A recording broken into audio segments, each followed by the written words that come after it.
Thanks for joining me on my next video. In my last video, I changed out the front engine mount, and after doing so, the car was making less noise, but I'm afraid there's probably issues with the other two mounts.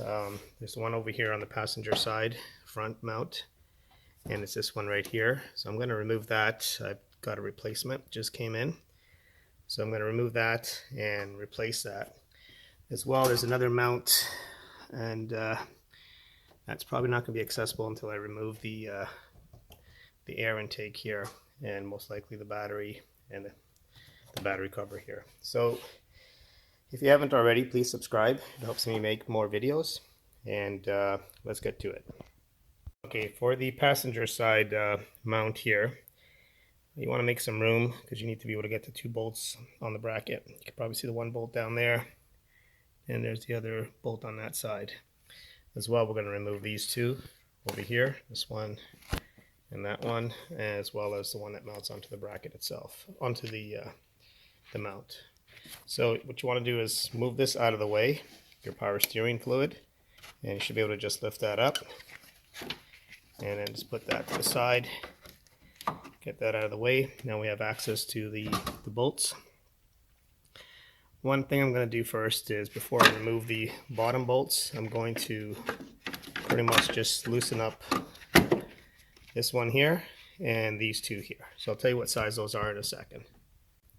Okay, so these two bolts, one on this side, one on the other side, and the one over here, those are 17 millimeter, and these two here are 14 millimeter. So I'm going to proceed to loosen this one and then these two, and then I'll take the bottom bolts out afterwards. So I managed to loosen those 5 bolts, the 214 and the 317, basically using a 2-foot pry bar.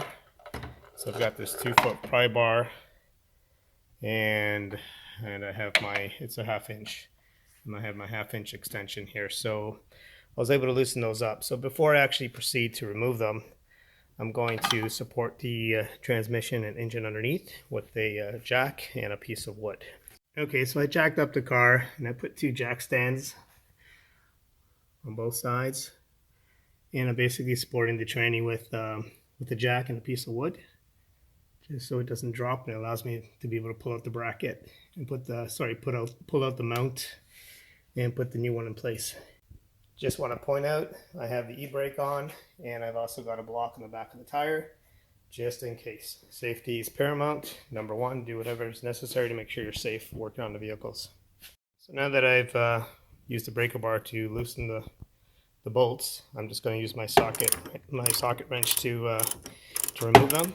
I'm not going to bore you with the details here, so I'll just do that off camera and come right back. I forgot to mention, there's a ground wire here. What you need to do is remove this as well. So that's a number 10 socket. So once you remove that, you'll be able to get this bracket out. Okay, so with the 3 bolts and the ground cable removed, I'm able to just basically lift up this bracket and take that out. So this is the bracket. I'm going to put this here, and then I'm going to proceed to remove those 2 bolts there, which I've already loosened with my breaker bar. I'm going to take that out, and this will allow me to remove the entire mount. Okay, so I just got my air gun out and just quickly remove those 2 bolts holding the engine mount.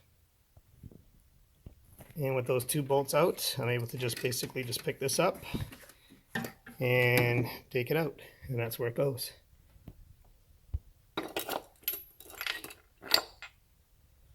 I'll take a look at this and see if it's indeed damaged. Well, that's definitely damaged, and looks like it's all, yeah, basically ripped apart here. So that's another reason why my car was still making some funny noises after changing the front engine mount. So I had a suspicion this was gone. So I'm going to put in the new one that I just purchased. So I'm just going to share with you the part that I purchased. It's made by it's made by Westar. Just found this online. That's the part number, EM9297. And so it's got to be good enough for what I need. I mean, this car's already 15 years old, so if I can get a couple more years out of this by spending a few bucks to change a few things, it'll become my city banger. So here's the new part. Looks pretty much like the old one. And I'm just going to put that in.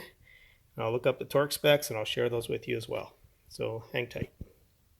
I do want to mention that the bracket is smaller on this side than it is on this side. So make sure you put the bigger bracket towards the front of the engine.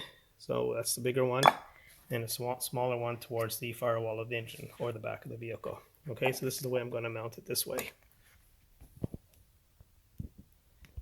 So as I just mentioned, make sure the smaller bracket goes to the back of the engine and the bigger bracket goes to the front. You line up your two holes. I always like to thread my bolts in by hand first before I put any force using either an air gun or a ratchet.